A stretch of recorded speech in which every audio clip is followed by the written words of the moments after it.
বঙ্গ সফরে স্বরাষ্ট্রমন্ত্রী অমিত শাহ বঙ্গে তৃণমূল সরকারকে একাধিক বিষয়ে আক্রমণ করেন শাহ। পাল্টা জবাব দিয়েছেন অভিষেক বন্দ্যোপাধ্যায়। দিল্লির উদ্দেশ্যে রওনা দেওয়ার আগে কলকাতা বিমানবন্দরে সাংবাদিকদের মুখোমুখি হয়ে শাহকে তোপ তৃণমূল সাংসদের। অনুপ্রবেশকারী ইস্যুতে শাহের মন্তব্যের পাল্টা অভিষেক বলেন, শুধু কি বাংলায় অনুপ্রবেশকারী রয়েছে? পেহেলগাঁও দিল্লিতে যে ঘটনা ঘটেছে তার দায় কে নেবে? তিনি আরো বলেন, সবচেয়ে ব্যর্থ অপদার্থতম স্বরাষ্ট্রমন্ত্রী অমিত শাহ। আরে আপনি দেশের স্বরাষ্ট্রমন্ত্রী, দেশের রাজধানীতে বিহার নির্বাচনের 4 দিন আগে বিস্ফোরণ হয়েছে, দায়ী কার? দিল্লিতে মমতা ব্যানার্জির সরকার। অন্যদিকে দিল্লি পুলিশ থেকে শুরু করে জম্মু কাশ্মীর পুলিশ আপনার স্বরাষ্ট্র মন্ত্রকের অধীনে, তাহলে দিল্লিতে কেন হলো? জম্মু কাশ্মীরে পেহেলগামে কেন হলো? এর দায় কার?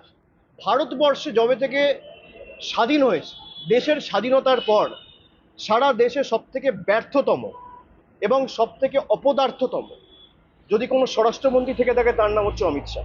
অভিষেকের দাবি, বিজেপি সাংসদরাই বলেন দেশের স্বরাষ্ট্রমন্ত্রী একজন ঘুষপেটিয়া। তিনি এসে বলছেন বাংলায় অনুপ্রবেশকারী আটকাবেন। শেষ 6 বছর ধরে অমিত শাহ স্বরাষ্ট্রমন্ত্রী, তাই অনুপ্রবেশ হলে দায় তাকেই নিতে হবে। অন্য কিছু বলে কাউকে বোকা বানানো যাবে না।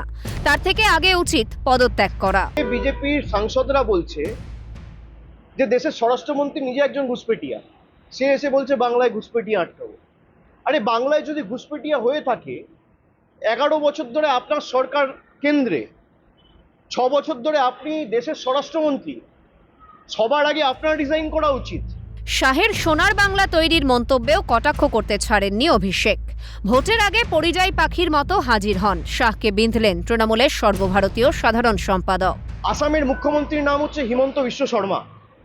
তিনি 2 মাস আগে বলেছেন যদি কেউ বাংলায় কথা বলে তাকে ধরে ডিটেনশন ক্যাম্পে নিয়ে যাও, জেলে ঢোকাও। আপনি হিমন্ত বিশ্ব শর্মার বিরুদ্ধে কি ব্যবস্থা নিয়েছেন? বাংলার ইতিহাস জানে না। রবীন্দ্রনাথ ঠাকুরকে আজকে বলেছে রবীন্দ্রনাথ সান্যাল। রবীন্দ্রনাথ ঠাকুরের জন্মস্থান জানে না। এদের নেতারা মা দুর্গার বংশ পরিচয় নিয়ে প্রশ্ন তোলে, ঈশ্বরচন্দ্র বিদ্যাসাগরের মূর্তি ভাঙে, স্বামী বিবেকানন্দকে বামপন্থী প্রোডাক্ট বলে। তাদেরকেই পাশে বসিয়ে অমিত শাহ প্রেস কনফারেন্স করে বলে সোনার বাংলা তৈরি করবে। এই হচ্ছে বিজেপির প্রকৃত স্বরূপ। পাশাপাশি স্বরাষ্ট্রমন্ত্রীর উদ্দেশ্যে তিনি আরও বলেন, বাংলার শীত উপভোগ করুন, রসগোল্লা খান, কারণ 3 মাস পর বাংলার মানুষ লাড্ডু দেবে। অর্থাৎ বিধানসভা নির্বাচনে যে তৃণমূল জিতবে তা নিয়ে আত্মবিশ্বাসী তিনি। বাংলায় এসছেন, বাংলার শীত উপভোগ করুন, বাংলার রসগোল্লা খান, এমনি বাংলার মানুষ লাড্ডু দেবে 3 মাস পরে। বাংলার আলু পোস্ত ভাত খান, দিল্লির থেকে বাংলার খাওয়া ভালো, AQI ভালো, দিল্লিতে 500-র উপরে, তুলনামূলকভাবে আমাদের পরিবেশ অনেক ভালো। আপনি নিঃশ্বাস প্রশ্বাস ভালো করে বাংলায় নিন, প্রাণায়াম করুন, আর খালি নির্বাচনের আগে নয়, প্রতি মাসে বাংলায় আসুন, বাংলার মানুষের কথা শুনুন, পারলে বাংলার মানুষের পাশে দাঁড়ান। অনেক ধন্যবাদ। বঙ্গ সফরে শাহ আসতেই রাজ্য সরকারকে তীব্র তোপ দেগেছেন তিনি, যদিও পাল্টা আক্রমণ শানিয়েছেন অভিষেক বন্দ্যোপাধ্যায়। ফের শাহের মন্তব্যকে আরও একবার হাতিয়ার করলেন তৃণমূল সাংসদ। সব মিলিয়ে মঙ্গলে চড়েছে রাজনৈতিক পারদ।